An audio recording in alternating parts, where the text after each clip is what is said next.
आ हमरा बहुत दिन पर दर्शन दिला हन बियाह जे काल हेते से अखनी हेते कटोरी कालिया की चलो न कोनो सैलून पर कत सैलून कथीला आ दाढ़ी मोछ नहीं बनेबे हम बनेबे हम आई द्वारे मतलब हिप्पी नहीं काटा देबे हमर हिप्पी नहीं काटा देबे क्या तुम हिप्पी कटाओगी हाँ आ कालिया की मर्दबा हम जे बियाह करबो हमार हाथ खालिए रहते हाथ क्या लेना है हम चूड़ा लेबे चूड़ा चूड़ा चूड़ा हाथ में फेंटा लो हाँ जनानी आर पहने छे चूड़ी हम पहनबे चूड़ा यानी बड़ा फान वाला हाँ आ कालिया की क्या मर्दबा हमर गला खालिए रहते जो हमर गला खालिए रहते मर्दबा नोच लेबा हमसे कह दे छिया सुनो मास्टर साहब मैं आज से तू केवली को पकड़ लिया ये कह रही है हमें हाथ में चूड़ी चाहिए और कान का बाली हौसला लेबे हौसला और गले में क्या लोगी हौसला हौसला हौसला नहीं हौसली बोल हौसली तो कनिए पातर के होय छे तो कितने कितने वजन का मैं बना दूं ओरिजिनल लोहा कटा के अब 5 कुंटल वाला हमरा बना दिया क्या चीज लोहा का हौसला लोहा का हौसली हाँ और हाथों के लिए चूड़ा चूड़ा नहीं चूड़ी हाँ कहले कि 5 कुंटल के बना देबै ना तो जेसीबी से उठा के गारा में हमरा धै देब और आगे बोलो आ कहलिए कि मर्दबा बियाह नहीं करबो हो बियाह हाँ बियाह के लिए बालाराम को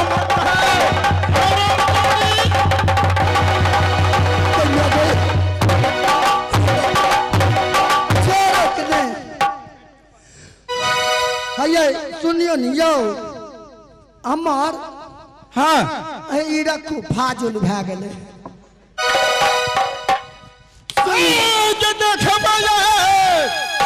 सूरतिया में कबली गई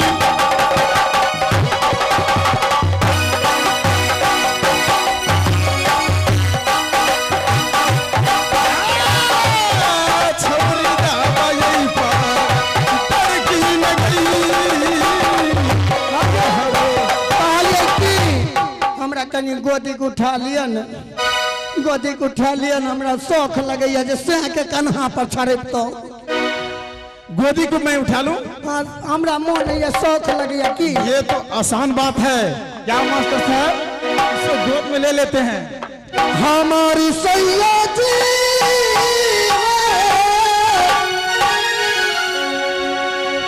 हमारी राजा जी बारा प्यार से बुला बोला हमारी सैया जी बारा प्यार से बुला बोला हमारी सैया जी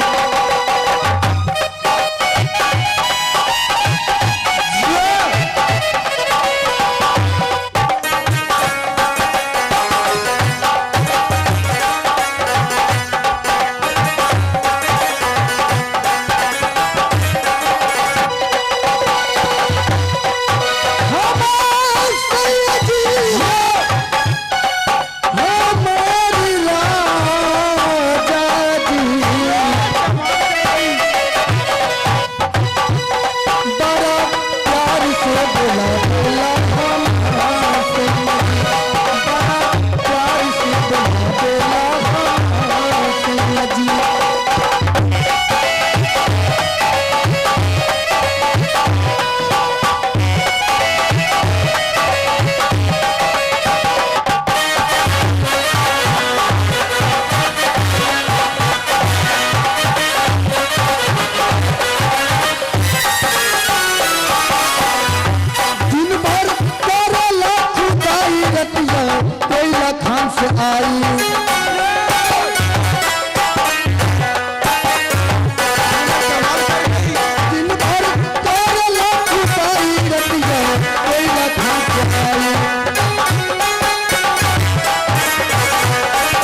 इस समय महारानी आई हुई थी सती केवली, वो कहाँ चल गई?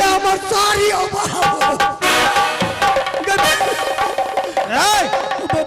सती केवली के देखा है?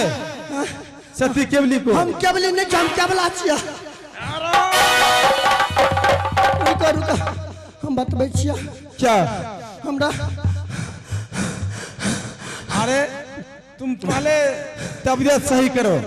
तू हमरा एना किया होत रहे तो हम मरद रहिए, ते हमरा लाज होत रहा। तो हमरा हाथ बालाराम डोम से हर आदमी डरता है, लेकिन ये बताओ सती केवली किस रास्ते होकर गई है? केवली, हाँ हम बता दे छिया किस होकर गई है? अरे तो सब भागइए में फायदा छी। जल्द बताओ। हे पे देखो, हे पे